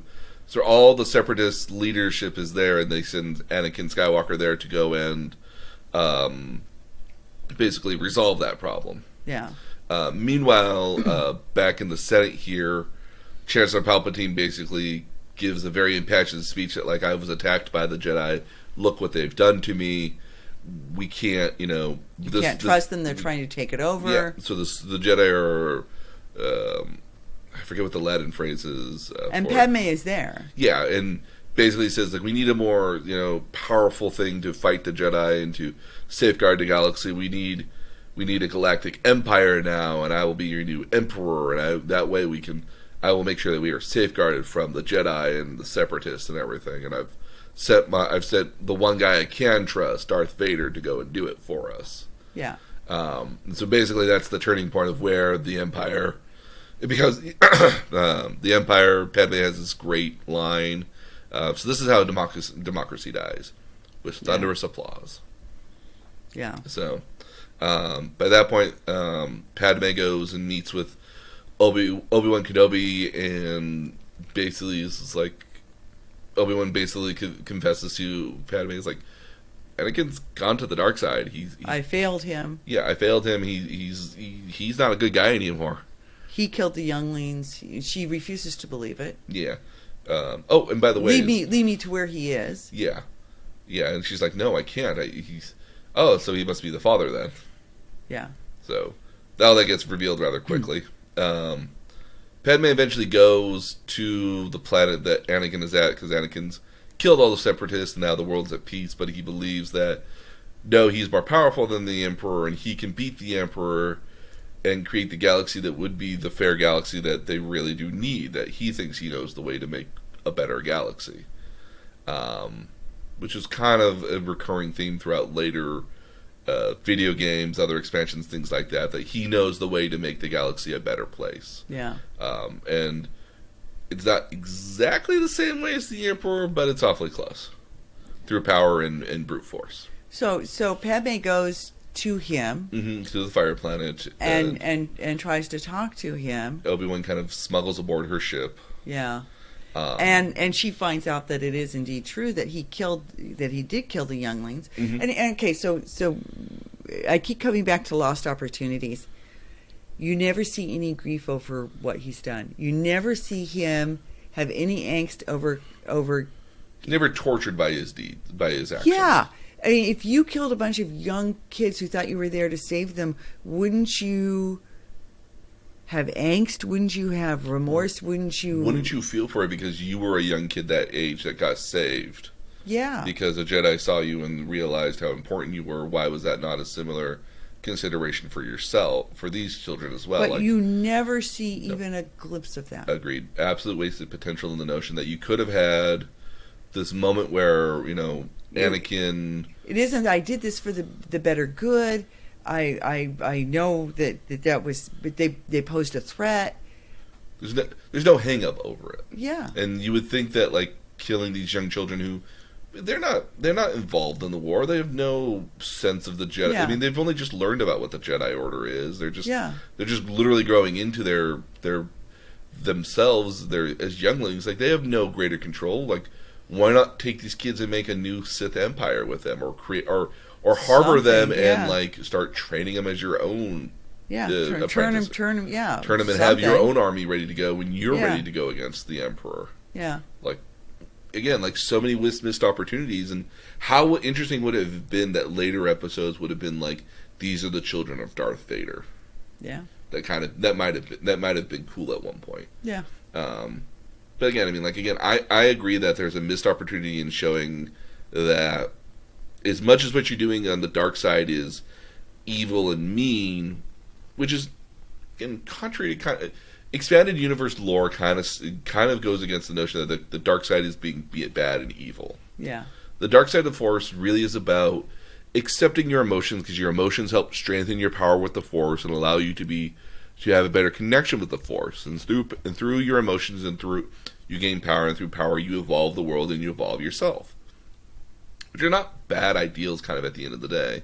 And Sith are very much pressed upon to give in to their emotions, give in to their hate, their lust, their agony, their happiness, embrace it and let it, because it has strength, because it gives you strength at the end of the day. As Jedi are no, you got to keep yourself tempered and well balanced, and that's how you're one with the Force at the end of the day, that you're being this well balanced, careful individual that isn't reckless on any particular level, allows you to have better control over yourself and and the Force at the end of the day. It creates a more neutral, peaceful sort of thing. So I mean, the dark side of the Force is painted as being bad, but it's not inherently bad. By this point here, though, to wrap up the film, we basically get the fight we were waiting for between Obiwan Kenobi and Anakin Skywalker, which is this on a hot sled. Yes, eventually on a hot sled in multiple different areas, floating on lava. The one trivia bit from this is that in the movies there's a continuity manager, and the continuity manager's job is to make sure that when they're doing scenes that it's contiguous with what's happening, because not everything was shot in the right order. So the intention was that costumes they were wearing at the beginning of the fight have specks of chars on them and pelts of little fire emblems that had fallen on them and charred their costume, and that their costumes got continually worse and worse and worse over the course of the fight because they got they were further rolling around in the mud in this fiery planet. The continuity manager stated that this was the worst part of the film because they had over 120 some odd costumes for this fight that lasted like the better part of a month in filming, and they had to go through, because it's all primarily done on green screen, but they had to go through all those continuity of all these costumes, because you always want to have a couple of different costumes in case something happens to one of them. So you usually have at least 3 or 4 of the same costume, and there was apparently a lot of costumes. Interesting. Which would make for a prop collector a very nice, wealthy bit of change to collect some of that. In the end, Obiwan Kenobi has the famous high ground. He basically not only disarms his one arm that he did have left, but also his legs. That cuts his legs right out from under him. Mm-hmm. And it falls back into lava, which burns him. So Obi-Wan Kenobi leaves him to die, basically. Yeah, he tells Yoda, when Yoda sends him out, he tells Yoda, I cannot kill him. He's like my brother. Yeah. And I wish I felt like he was like his brother, because you never got to see that. No. And that's one of the weird bits that, like, even when you do see that despite the fact that they are master and student, they're actually not together a whole lot in the movie, in either of the two movies. Not, yeah. Like, they're together for like maybe the first like 20 minutes in the first movie, but even then, not really. And again, in the third movie here, they're maybe together again for about 20 minutes, but they're not together a whole awful lot. They actually get sent in different directions rather frequently. And so you don't really get the sense that, like, hey, yeah, this is my younger brother. I'm taking care of him. Hey, look at what my younger brother did today. Oh, cool. My younger brother did this. Cool. Yeah. You don't get that sense, really. And again, I hate to harbor on it. The animated series does go into this a lot further. Well, it's just, I guess my comment is simply that there were all sorts of opportunities to make me feel something. And they like, were all I missed. really did feel like Hans and Han Solo and Princess Leia. Well, you feel for the moment that happens in the fifth movie. Well, but I mean, even with Luke, I did feel like there was that connection between them. Yeah. And you saw that. So in here you just really don't get it at all. Okay, so wrap it up. So the third movie ends up Yoda and Obi-Wan go into hiding with Padme. With Padme. Padme is very heavily pregnant, but she's apparently now dying as she's giving birth. Apparently, because she's lost the will to live. She's lost her will to live. Her heart's been broken. Yeah. The power of love has crushed her. Yeah. And so Obi-Wan Kenobi takes Luke Skywalker, which is one of the twins, to Tatooine and to hide him there. And another senator, which has been friends here with Padme, takes Leia and it basically adopts her to Alderaan, where he's a senator from. Yoda goes into hiding. Obi-Wan goes into hiding. They hint at this Death Star in Episode 2 as this big battle station. They start seeing it being built, and this is also the final bits of the movie here, is where you start seeing Anakin being put into the Darth Vader, the iconic Darth Vader costume, and you hear his first words. His first words is like, "Is Padme all right? Is she safe?" "No, you killed her." It's like, "No, she died." It's like, "No, but I did all this to try to save her." And you get the famous James Earl Jones, probably his most famous line of all the Jedi series, "No," and we all hate that line so much. All the fans hate that moment when it happens. We're just like, no, where was all this emotion before this? And this one line is like, no. But you said you could. You said you could save her. You said you could. Yeah. And you see that smile on the face of the Emperor. I know. It's just like, it went so well. This couldn't have happened better. Because the Emperor actually chooses this particular thing, this particular outfit, or this particular set of cybernetics and suit for Darth Vader, and intentionally chooses it because it's older and makes it more reliant.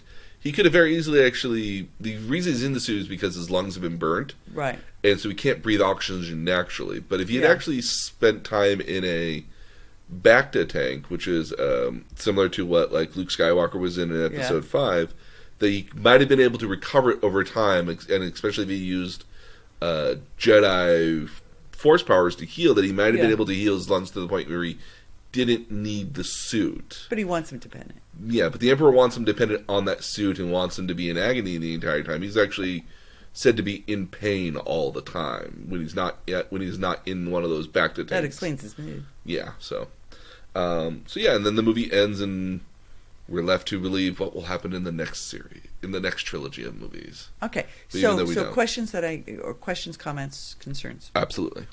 You see the Death Star being built. Mm-hmm. Okay, It's very hollow in shape. And you do see the plans for the Death Star in movie 2. Mm-hmm. Okay, you see the Death Star being built, but the next episode of the movie isn't for 18, 19 years. I mean, how old is Luke? Again, I'm going to say he's like 18, 19 years old, maybe. Okay, so it takes 18 to 19 years to build the goddamn Death Star? It's the size of a moon. I don't care. That's pretty slow construction. What happens when it hits rainy season? It's in space. I don't think there's a rainy season in space. Okay, I'm just saying. What about Meteor season. A famous argument that happens in a movie called Clerks is actually about the Death Star. Like, the contractors that were on the Death Star in Return of the Jedi when it blows up, or even when the first movie happens, you have all these vendors and contractors that are there on the ship, like on the Death Star. Like, they were just doing a job. They didn't, I don't think they even really realized it was a weapon at all, but they're just doing their job. Like, they killed all these guys. They're just doing their jobs. They didn't choose to be here. I mean, like... they were part of evil. Okay, so leave that alone. Okay. They put Luke back where he started. Well, back where his father started. Where his father started. Isn't that the first place you go looking for him? Why wouldn't you actually hide him? It doesn't seem like a hiding place. It seems like the most obvious place to look for him. With his family. So the way that they've gotten around this in expanded lore and continuity wise is that the planet itself is a dark side planet. So if you were of a light side like Obiwan Kenobi was, and certainly Luke Skywalker would be, that it would kind of mask your presence on there. Kind of like Dagobah as well. Like, why did he not find Yoda on Dagobah at all? Because Dagobah is intentionally kind of a dark side planet as well. Well, and the inference is that Obi-Wan's going to stay there and look after him. So Obi-Wan's going to live in the caves outside of town and kind of just be a hermit and safeguard it. Thankfully, they are making an Obi-Wan series, so we get to see Ewan McGregor again. Okay. Like, with this point here, will be almost 20 years later in some cases, at least, as Obi-Wan Kenobi, and it's going to kind of flesh out what Obi-Wan Kenobi was doing in the interim. In the dead zone. Yeah, in this interim where he was in hiding and on Tatooine, and the intention is kind of to help paint that picture of what was happening in between them. So there will be, and that will be on Disney Plus at some point here. So at some point I have to get Disney. Well, I mean, we can always crib it off of Mark. He's willing to do that. And you don't want to get sued. I know. Okay. Anyways, he was going to come over and we were going to watch it on his laptop. Oh, there we go. Yeah, so that makes sense. Maybe hook it up to my TV to watch it. Maybe. Okay. What other concerns did you have for this prequel beyond what we've already discussed? Okay, so one of the things that we mentioned was that the 4, 5, and 6 are have that campy touch. They have a beautiful campy touch to it. Yeah, and it very much feels like a 70s and 80s movie. Yeah, it has that campy touch that makes it so charming, and these are not charming, and I felt like, a Skywalker Ranch and some of the technologies that Lucas developed, or there was more of a focus on the special effects versus he was at the forefront of something, and who's going to tell Daddy he can't take out his new car? Yeah, and so I get it, but I felt like the story in and of itself suffered because of George Lucas wanting to really kind of paint this broader picture. And yet I would tell you the fight scenes are probably the most boring parts of the film. I don't like. I like the idea of the fight scenes being this beautiful ballet. My biggest annoyance is we keep cutting away from it. I would rather see these guys on a long kind of pan for like 30, 40 seconds, going like continuously fighting, and maybe the camera can move around them or move or move around instead of kind of a unique way. But I would rather see this long, drawn-out fight. There's a great YouTube series called Every Frame a Picture. That talks about Bruce Lee, or not Bruce Lee, but Jackie Chan. He talks about Jackie Chan's choreography when he's fighting. And the idea is that you don't shoot close up, you shoot from an angle, and it's a static angle as much as possible, but you shoot it from a static position as much as possible, and you follow the action, and you watch everyone do the cool things that they're really doing, all this well-trained stuff, so you have a greater context for what's happening. Yeah. And you only kind of ever cut away in order to show a more impactful shot, but what ends up happening in a lot more common movies here is that when somebody goes to hit, you cut on the hit, so then you see the hit, and then you reverse back to back to their neutral position for the next hit, and it loses some of the impact because it clearly shows that they don't know how to fight. Yeah. When you watch the special features in this, you can clearly see that Hayden Christensen, which is the guy who plays Anakin Skywalker, and Ewan McGregor are training really seriously for these fight scenes. And even like when Ewan McGregor was fighting with the Darth Maul, something Park, I can't remember his name off the top of my head, you clearly see them fighting in such a way that, like, had this been one long drawn out, like the one fight where it's Darth Maul and Obiwan Kenobi where they're fighting, they're going back and forth for this long, 30-second shot. Yeah. That's the best part of the fighting because you can clearly see that they were trained and practiced for this fight. If they had had more fight scenes that were like that, there was these long, kind of drawn out sort of fight bits, and it only ever changed to either redirect a new camera angle or reoriented in a different way, like, I think that would have been a lot more interesting, especially if you had it on, like, a dolly camera, which you could program to go around in different ways, and you could do it on a green screen still, but you could have it, like, you could literally have a fight where it starts in one place and the camera kind of goes up and over the shot and kind of comes around from the backside and still kind of spins around to see the fighting happen. As long as you saw the entire fight for itself, it would be much more interesting and far more impressive. You'd really truly believe that these were, that these Jedis were masters of their craft. Because again, they trained to be that for the movie. That was one of my... And for the fact of being like the high time of the Jedi, we didn't see a lot of lightsaber fighting at all. That was my biggest problem. Again, my biggest problem, though, entirely between episode 3 and 4, though, is that when we get to episode 4, they're sitting in the conference table with Darth Vader. Oh, your ancient mystic religion is no match for us. It's like they paint it as though it's been like 100 years. Like nobody's seen any of this. These guys are like 40 years old, 50 years old, maybe. You would have seen it. You would have been just around 20 years ago to see it. Why does it seem so alien to you? It's not. It's not, yeah. The Force was such a big deal beforehand, and Jedi were such a big deal. Yeah, not seeing one of them was like kind of like seeing like a federal agent nowadays. You don't see them all the time, but you know what they are when you see them. Yeah. Yeah, no, I totally get the comment. But again, I mean, like, it makes it feel as if it's been forever, and it's like, I make the notion here that the Emperor is like 200 years old and Darth Vader is like 100 years old or something. I don't care. Like, make it feel like a large bit of time has passed, or like a generation has passed by. Because when we get to later movies with like Daisy Ridley, like, it feels like it's been a while because it's been like 25, 30 years. Yeah. So it very much feels as like... Well, and they went into hiding. Yeah. So. Yeah. They went into hiding. That's my biggest... And so there weren't large numbers of them. So then it feels authentic. What I would have liked was I would have liked to seen the first movie deal with the relationship between Obiwan Kenobi and Qui GonJin. Kind of establish Obiwan Kenobi as like this eventually like good guy that like the hint of the Sith are kind of out there, or maybe they've tapped down the Sith here.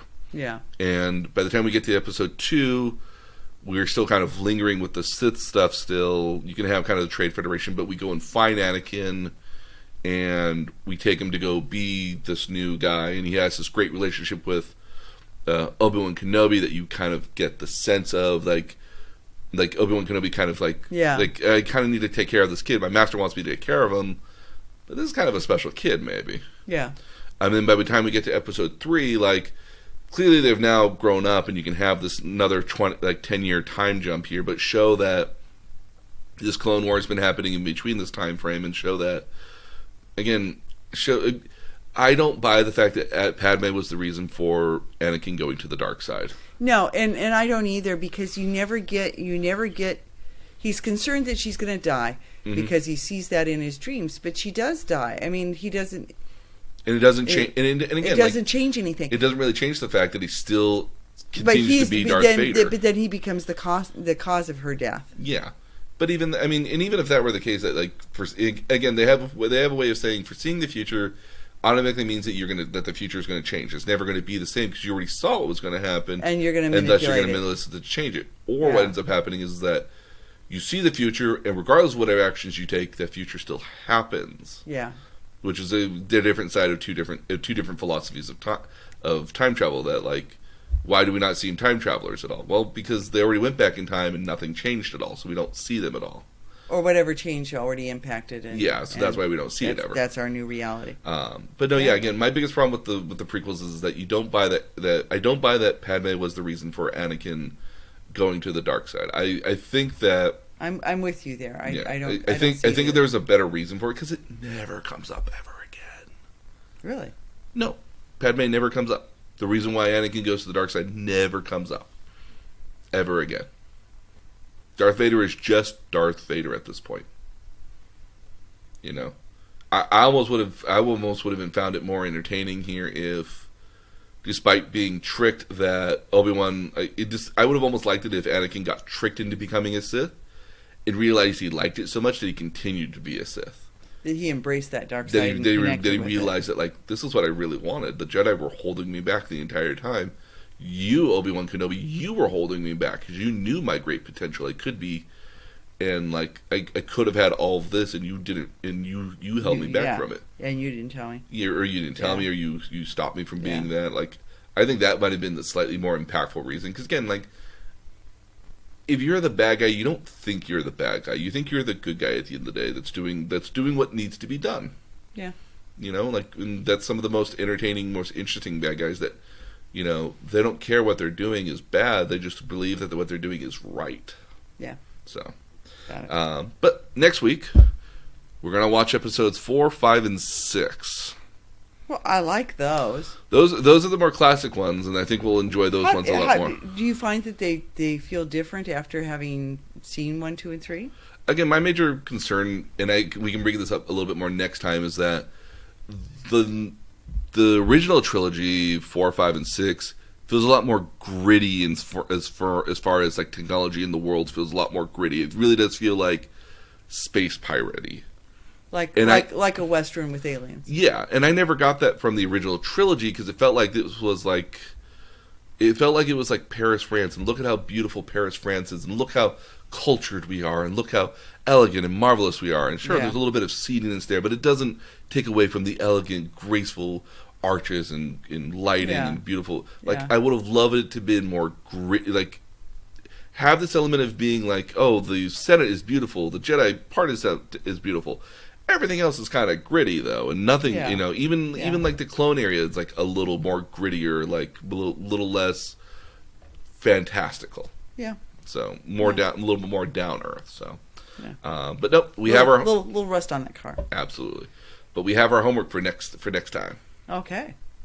And again, all of this is leading to January 20th, where we're hopefully going to go watch the Star Wars movie, which is not this Friday, but the next one after that. I'm already looking for tickets.